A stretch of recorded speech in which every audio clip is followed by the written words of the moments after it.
ഏറ്റവും കൂടുതൽ ആൾക്കാർ ഉപയോഗിക്കുന്നത് ഈ കാണുന്ന മല്ലി നോക്കിക്കോണം. ഈ മല്ലി 27 രൂപയാണ് ഹോൾസെയിൽ വ്യാപാരം ഇതിന്ന് മാർക്കറ്റിൽ കിട്ടുന്നത്. ഇതിന്റെ മൊത്തം സത്ത് എടുത്തതിന് ശേഷം അതിന്റെ കൊതിനത്തിനകത്ത് നിന്ന് അത് പൊളന്ന് വീഴുന്നത് മാത്രം എടുത്തു കൊടുത്തിട്ട് ഇതിനകത്ത് എസൻസ് അടിച്ചാണ് താഴെ വരുന്നത്. ഇത് നോക്കിയുള്ളൂ എടുത്തു കൊടുക്കുക. ഇത് കൊതിനത്തിന് 27 രൂപ. ഒറിജിനൽ മല്ലിയാണോ? മല്ലിക്കകത്ത് നിന്ന് സത്ത് എടുത്തു. സത്ത് എടുത്തതിന് ശേഷം പിന്നെ മണം അടിപ്പിക്കുകയാണ്. ഇതിപ്പോ എന്താ മണം ഉള്ളതാണോ മണം ഇല്ലാത്തതാണോ? തിന്നു നോക്കുക. മനസ്സിലായോ? ഇത് പിടിക്കാം. ഒന്നുകൂടെ. ഇത് മല്ലി സത്തെടുക്കുന്ന സമയത്ത് പൊളന്നതാണ്. അത് കഴിഞ്ഞ് മല്ലി സത്തെടുത്തതിന് ശേഷം പൊളരാത്തത് ഇതിനകത്ത് പ്രോസസ് മല്ലി എന്ന് പറയുന്നത്. ഇതിനകത്ത് ഗന്ധകം ഇട്ട് പുകച്ച് അതിന്റെ പുറത്ത് ഇതും കൂടി എസൻസും അടിച്ച് നമുക്ക് മല്ലിപ്പൊടിയായിട്ട് തരുന്നു. അത് തിന്നു കഴിഞ്ഞാൽ ഒരു പ്രാവശ്യം തിന്ന രണ്ടാമതിന് എന്ന് കഴിക്കുന്നത് അത് തന്നെ അത് തന്നെ അത് തന്നെ. സ്ഥിരം കഴിക്കുന്ന ഇതാന്നാ പറഞ്ഞേ. സ്ഥിരം കഴിക്കുന്നത് മല്ലിപ്പൊടിയായിട്ട് വരും. ഞാൻ പറയുന്നത് മല്ലി വാങ്ങിച്ചു പൊടിക്കുക. പബ്ലിക് അതേ ഞാൻ പറഞ്ഞോളൂ. മനുഷ്യരുടെ ആരോഗ്യത്തിനെ നിലനിർത്തണമെന്നുള്ള ഒരു താല്പര്യമാണ് നമ്മുടെ ഗവൺമെന്റുകൾക്ക് ഉണ്ടെങ്കിൽ സത്യസന്ധമായും കൃത്യനിഷ്ഠമായും ആത്മാർത്ഥതയുള്ള ഉദ്യോഗസ്ഥനെ കൊണ്ട് എല്ലാ ഹോട്ടലുകളിലും മുന്നറിയിപ്പില്ലാതെ കയറി സാമ്പിളുകൾ ചെക്ക് ചെയ്യും. അവർ എന്തെങ്കിലും അഡൽട്രേഷൻ കടത്തിയിട്ടുണ്ടെങ്കിൽ അതിന് രാഷ്ട്രീയ നിറം കടത്തി അവരെ രക്ഷപ്പെടുത്താനുള്ള സാധാരണ ഫുഡ് ഇൻസ്പെക്ടർമാർ ഭക്ഷണം ചെക്ക് ചെയ്യുന്ന കണ്ടിട്ടുണ്ടോ? എങ്ങനെ ചെക്ക് ചെയ്യുന്ന കണ്ടിട്ടുണ്ടോ? അവരുടെ വേറെ ഉപകരണമൊന്നുമില്ല. ഒറ്റ ഉപകരണമേ ഉള്ളൂ. എന്താണെന്ന് പറയാൻ പറ്റുന്നില്ല. സാമ്പിൾ പോലും അവിടെ നിന്ന് എടുക്കുന്ന സാമ്പിൾ പോലും ഇന്ന് മറിയമായ നടത്തി മാറ്റി കൊടുക്കാൻ അവിടെ തെറ്റിവിടെ എന്താ പറഞ്ഞെന്ന് പറഞ്ഞാൽ ഈ നിയമത്തിന്റെ പുറത്ത് നിന്നുകൊണ്ട് തന്നെയാണ് ഈ കളികളെല്ലാം കളിക്കുന്നത്. ഇതെല്ലാം അനുവദനീയമാണോ? ഇതെല്ലാം അനുവദനീയമാണ്. അതാണ് രസം. ഞാൻ ഈ അണ്ടിപ്പരിപ്പ് കൊണ്ട് കേരളത്തിലെ ഏറ്റവും വലിയ ഓഫീസായ DHS ആരോഗ്യവകുപ്പ് ഡയറക്ടർ അടുത്ത് ചെന്നു. വിവരാവകാശ നിയമപ്രകാരം ക്വസ്റ്റ്യൻ ചോദിച്ചു, ഈ കശുവണ്ടി എങ്ങനെയാണ് ഉണ്ടാക്കിയതെന്ന്. അപ്പൊ അവര് പറഞ്ഞു, ഇത് കശുവണ്ടിയാണെന്ന് ഇതിന്റെ പുറത്ത് എഴുതാത്തടത്തോളം കാലം ഇത് കശുവണ്ടി അല്ല. ഇത് മൈദയും കപ്പലണ്ടി നിലക്കടലയും അണ്ടിക്കറയും കൂടെ പേസ്റ്റ് ആക്കി ഡൈക്കകത്ത് ഒഴിച്ചു വെച്ച് ഫ്രൈ എടുത്ത സാധനമാണിത്. ആർക്കെങ്കിലും അറിയത്? അതിന്റെ പുറത്ത് അണ്ടിപ്പരിപ്പല്ലെന്ന് അദ്ദേഹം പറയുന്നത്. ഈ അണ്ടിപ്പരിപ്പ് നിന്ന് അവിടെ ചൊരിക്കും, കാറും. കൃത്രിമമായിട്ട് അണ്ടിപ്പരിപ്പ്. അപ്പൊ ആരോഗ്യവകുപ്പ് ഡയറക്ടർ ചോദിച്ച ചോദ്യം ഇതാണ്, നിങ്ങൾക്ക് നിയമപരമായിട്ട് അവരെ ഒന്നും ചെയ്യാൻ പറ്റില്ല. കാരണം ഇതിനകത്ത് അണ്ടിപ്പരിപ്പ് എഴുതാത്തടത്തോളം കാലം ഇത് അണ്ടിപ്പരിപ്പല്ല. ഒരു പാക്കറ്റ് നമ്മൾ എടുക്കുമ്പോൾ ആ പാക്കറ്റിന്റെ ഫോട്ടോ കാണുക. നിങ്ങൾ ആദ്യം ഫോട്ടോ കണ്ടിട്ട് ആ പാക്കറ്റ് മൊത്തം ഒന്ന് വായിക്കുക. അതിന്റെ അടിയിൽ അതിനകത്ത് ഉത്തരം തരുന്നത് അവിടെ തരുന്ന ഉത്തരമാണ് അവര്. അതിനകത്ത് ക്ലിയർ എഴുതിയിട്ടുണ്ട്, ഈ ഫോട്ടോയിൽ കാണുന്ന സാധനവും ഇതിനകത്തിരിക്കുന്ന സാധനമായിട്ട് യാതൊരു ബന്ധവും ഇല്ലെന്ന്. The photograph on the box lets not indicate the contents of the pack എന്ന് ആ പാക്കറ്റിൽ എഴുതിയിട്ടുണ്ട്. അതിന്റെ അടിയിൽ ഇതൂടെ എഴുതിയിട്ടുണ്ട്, ഈ കോപ്പി അടിച്ച് വേറൊരുത്തരെടുത്ത് അവന്റെ പ്രോഡക്റ്റിനകത്ത് വെച്ചാൽ അവരെ നിയമപരമായി ശിക്ഷിക്കാനുള്ള ചരിത്രം ഈ ഇന്ത്യ മഹാരാജ്യത്തുണ്ട് നിയമപരമായിട്ട്. ഈ പാക്കറ്റിൽ നിങ്ങൾ വന്ന് വായിച്ചു നോക്കണം. ഇതിന്റെ അടിയിൽ ക്ലിയർ എഴുതിയിട്ടുണ്ട് നോൺ ഫുഡ് പ്രൊഡക്റ്റ്. അവരെഴുതേണ്ടതെല്ലാം ഇതിനകത്ത് ഉപ്പും പെയിന്റും ആണെന്ന് ഇതേ എഴുതി വെച്ചിട്ടുണ്ട്. ഈ ടാങ് സാധാരണ ഇപ്പൊ വ്യാപാരം ടാങ് അതുപോലുള്ള ജ്യൂസ് ഐറ്റംസ് പണ്ട് നമുക്ക്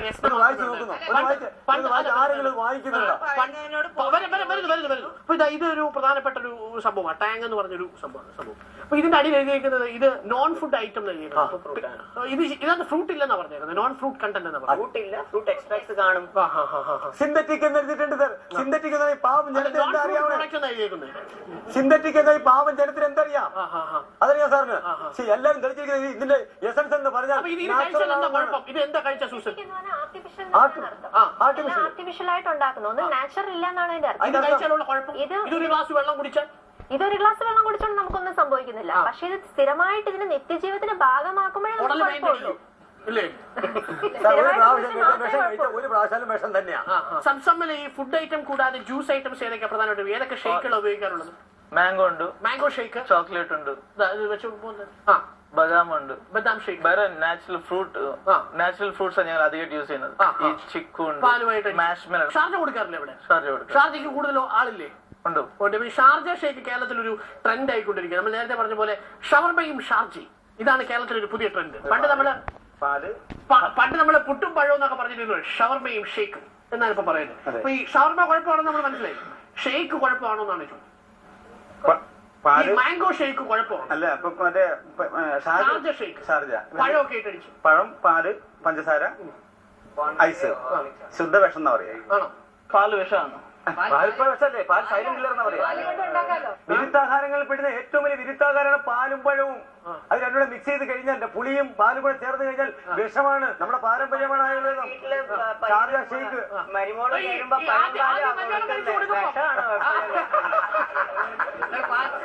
അത് സമ്മതിക്കുന്നു.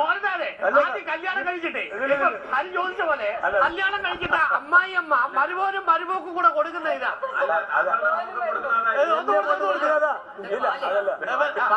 മിൽക്കി സൈലന്റ് കില്ലർ എന്നാണ് ഡോക്ടർ സക്സേനയുടെ പുസ്തകമായി. അതെ, ഇന്നലെ ക്യാൻസറിന് ഇപ്പം സ്ത്രീകളാണ് പാൽ ഉപയോഗിക്കുന്നത്. ഇപ്പൊ ഏറ്റവും കൂടുതൽ ക്യാൻസർ ഉള്ളത് ഇവിടെയാണ്, നമ്മുടെ നാട്ടിലാണ്, ഇന്ത്യയിലാണ്.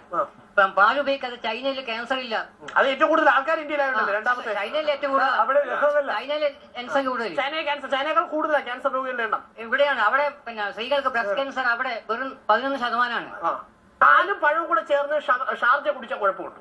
തീർച്ചയായിട്ടും ഒരു കുഴപ്പമില്ലെന്ന് ഞങ്ങൾ പറയത്തുള്ളൂ. ഡയറ്റീഷ്യൻ എന്നതിൽ ഇതെങ്ങനെ പിന്നെ നിങ്ങൾക്ക് വിഷമായത്? ഒന്നാമത്തെ കാര്യം, പാല് മനുഷ്യന്റെ ശരീരത്തിൽ ചേരൂല. ഒരു പശുക്കുട്ടി ജനിച്ചു കഴിഞ്ഞിട്ട് അതിന് പ്രായപൂർത്തി ആവണമെന്ന് 1.5 വയസ്സാവുമ്പോൾ ആ പശുക്കുട്ടി പ്രായപൂർത്തിയാവും. ആവോ? ആ പശുക്കുട്ടി 1.5 വയസ്സ് പ്രായപൂർത്തി ആവുന്ന പശുവിന് കൊടുക്കാനുള്ളതായ ഹോർമോണാണ് അവന്റെ അമ്മയുടെ അകിട് വഴി ചുരത്തി ഇങ്ങോട്ട് കൊടുത്തത്. ആ കൊടുത്ത പാല് നമ്മൾ കുടിച്ചാലും അതേപോലെ നമ്മുടെ സെല്ലുകൾക്ക് പെട്ടെന്ന് വളർച്ചയുണ്ടായി. ഇതൊക്കെ വെറുതെ ഞാൻ പറയുന്നൊന്നുമല്ല. അതുപോലെ നമ്മുടെ ഒരു കുട്ടി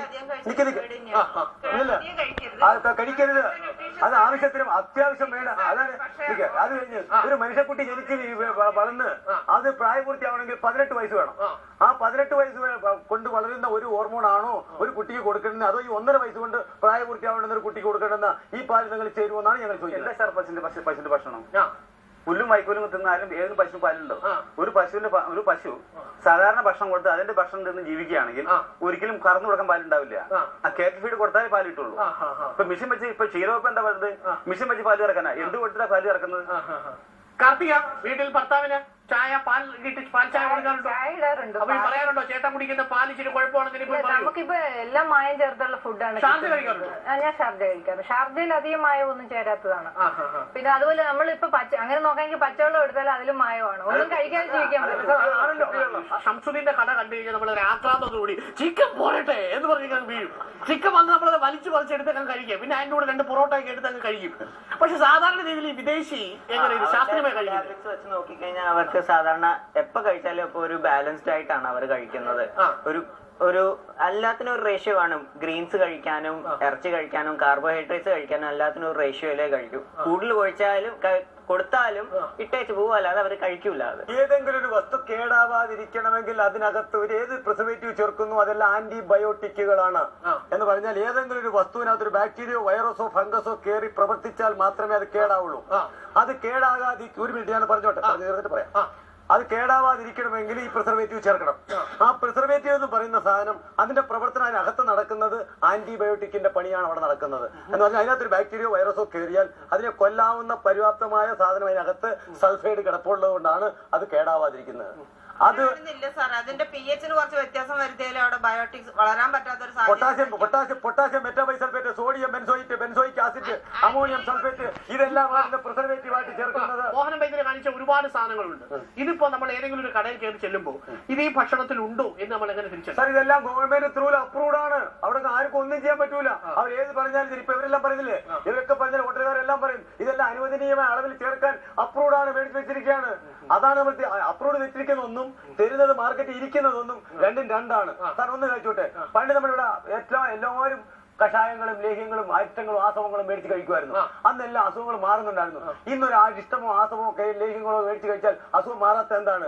ഈ പ്രിസർവേറ്റീവ് അതിനകത്ത് കിടക്കുന്നിടത്തോളം കാലം അത് കെമിക്കലായിട്ട് മാറും. നമുക്കിനി മറ്റു ചില ഓർമ്മകളിലേക്ക് വന്നാൽ, ഈ താങ്കൾ ജനിച്ചൊരു എവിടെയാണെന്ന് പറഞ്ഞു? ഡൽഹിയിലാണ്. ഇഷ്ടപ്പെട്ട ഭക്ഷണ വിഭവം അങ്ങയുടെ ഉണ്ടാക്കുന്നതല്ല കഴിക്കാൻ അമ്മയുടെ കയ്യിൽ നിന്ന് എന്തെങ്കിലും കിട്ടിയാൽ കഴിക്കുന്നതാണ് ഇഷ്ടം. താങ്കൾക്ക് ഇപ്പോഴും അമ്മയുടെ കഞ്ഞിയാണെങ്കിലും ചുട്ട ചമ്മന്തി. ഞാൻ ഒരു കാര്യം ചോദിച്ചോട്ടെ, ഈ ലോകത്തെ ഏറ്റവും രുചികരമായ ഭക്ഷണം എന്തായിരിക്കും? അമ്മയുടെ കയ്യിൽ നിന്ന് കിട്ടുന്നത്. അത് എന്താണെങ്കിലും താജ് ഹോട്ടലിലേക്ക് കുക്കായിട്ട് നിൽക്കുന്ന അല്ലെങ്കിൽ നിൽക്കുന്ന ഷെഫായിട്ട് നിൽക്കുന്ന ആളുണ്ട്. അപ്പൊ അവരുണ്ടാക്കുന്ന ഭക്ഷണം കഴിക്കാൻ പറ്റൂ ഇല്ലയോ എന്നൊരു സംശയമുണ്ട്. അത് സാധാരണ ഒരു മടിപ്പായിട്ട് മാറുന്നതാണ്. ഞങ്ങളുടെ ഒരു ഒക്യുപ്പേഷൻ അങ്ങനത്തെയാണ്.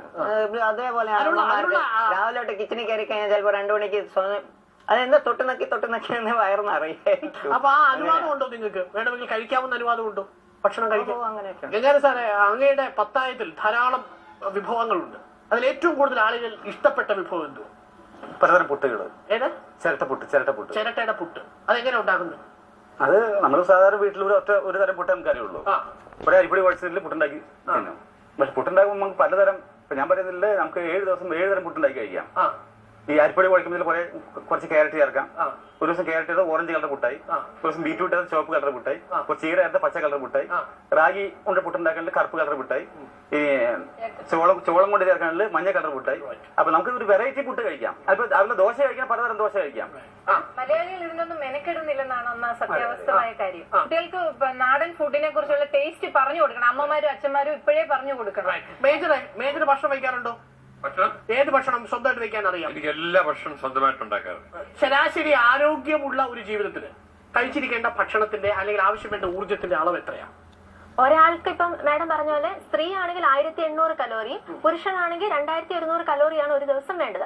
ഇപ്പോഴത്തെ പ്രധാനപ്പെട്ട ഒരു ട്രെൻഡ് എന്താന്ന് വെച്ചാൽ, എന്റെ കുട്ടി ഉച്ചയ്ക്കത്തെ ലഞ്ചിന് പൊറോട്ടയും ചിക്കൻ കറി മാത്രമേ കഴിക്കുള്ളൂ അഭിമാനത്തോടെ പറയുന്നവരാണ് ഇന്നത്തെ മാതാപിതാക്കൾ. അവരുടെ മനോഭാവത്തിലാണ് ആദ്യം മാറ്റം വരുത്തേണ്ടത്. എങ്കിൽ മാത്രമേ നമുക്ക് മുന്നോട്ട് എന്തെങ്കിലും ചെയ്യാനായിട്ട് പറ്റുകയുള്ളൂ. മനുഷ്യൻ ജീവിക്കാൻ വേണ്ടി ആഹാരം കഴിക്കണം. ആഹാരം കഴിക്കാൻ വേണ്ടി ജീവിക്കാത്ത ഒരു അവസ്ഥയായി കഴിഞ്ഞാൽ ഈ നാടൻ ആഹാരങ്ങളൊക്കെ കഴിക്കാം. അല്ലാതെ കുറെ മധ്യ സംസ്കാരത്തിലെത്തി കുറെ കൂടുതൽ ആഹാരവും കഴിച്ച് മസാലകളും കഴിച്ച് അവരവന്റെ വയറും ആരോഗ്യവും നശിപ്പിക്കുന്ന ഒരു അവസ്ഥയിൽ നിന്ന് മാറി നാടൻ ആഹാരങ്ങളിലും മായമില്ലാത്ത ആഹാരങ്ങളിൽ ചേർന്നാൽ മനുഷ്യന്റെ ആരോഗ്യം സംരക്ഷിക്കാൻ. അപ്പൊ നമുക്ക് പൊറോട്ട വിരുദ്ധ കേരളം എന്ന് പറയുന്ന ഒരു ക്യാമ്പയിൻ മുന്നോട്ട് വെച്ചാൽ അതിൽ എങ്ങനെയുണ്ടാവും? ഒരിക്കലും വേണ്ടാന്ന് വെക്കണ്ട, നിത്യജീവിതത്തിന്റെ ഭാഗമാക്കാതിരിക്കുക. അതേ നമുക്ക് ചെയ്യാൻ പറ്റത്തുള്ളൂ. ഇപ്പൊ ഇത് വേണ്ടാന്ന് വെച്ചാൽ ആരും കഴിക്കാതിരിക്കില്ല. പക്ഷെ ഒരിക്കലും നിത്യജീവിതത്തിന്റെ ഭാഗമാക്കല്ല. അതിന്റെ ദോഷവശങ്ങൾ നമ്മൾ മനസ്സിലാക്കി വേണം അതിനെ സമീപിക്കേണ്ടത്. മൈദ നിരോധിക്കണം. മൈദ നിരോധിച്ചാൽ എന്താ ഉണ്ടാവുക? ബേക്കറി അടയ്ക്കും. ബേക്കറി അടച്ചാൽ അടുത്തുള്ള മെഡിക്കൽ സ്റ്റോർ അടയ്ക്കും. ഈ ക്രിസ്തുമസ് രാവിൽ മൈദ കൊണ്ടുണ്ടാക്കിയ വിവിധ ഭക്ഷണ പലഹാരങ്ങൾ കഴിച്ചിരിക്കുന്നവരാണ് നിങ്ങളെന്നറിയാം. ചുരുക്കം ചിലരെങ്കിലും ഇത് കേട്ട് ഞെട്ടിയിട്ടുണ്ടാവുകയും ചെയ്യും. മൈദ നിരോധിച്ചാലോ? മൈദ നിരോധിച്ചാൽ ഡോക്ടർ പറഞ്ഞതുപോലെ ഇവിടെയുള്ള മെഡിക്കൽ സ്റ്റോറുകൾ നിരോധിക്കേണ്ടി വരും. മെഡിക്കൽ സ്റ്റോറുകൾ നിരോധിച്ചാൽ ആശുപത്രികൾ നിരോധിച്ചാൽ രോഗമില്ലാത്ത സംസ്ഥാനമായി നമ്മുടെ നാട് മാറും. അതിനൊക്കെ അധികാരികൾ തയ്യാറാകുമോ എന്നാണ് അറിയേണ്ടത്. എന്നിരുന്നാലും മൈദ കൊണ്ടുണ്ടാക്കിയ ഭക്ഷണങ്ങൾ വാരിവലിച്ച് കഴിക്കുന്നവരോട് ഞങ്ങൾക്ക് ഓർമ്മിപ്പിക്കാൻ ഒന്നേയുള്ളൂ, ഇങ്ങനെയൊക്കെ വാരിവലിച്ച് തിന്നുന്ന പാപം ആരെ കൊന്നാലാണ് തീരുക? ഓർമ്മിപ്പിക്കട്ടെ, അത്യുന്നതങ്ങളിൽ ദൈവത്തിന് മഹത്വം, ഭൂമിയിൽ നല്ല ഭക്ഷണം കഴിക്കുന്നവർക്ക് സമാധാനം. Good night.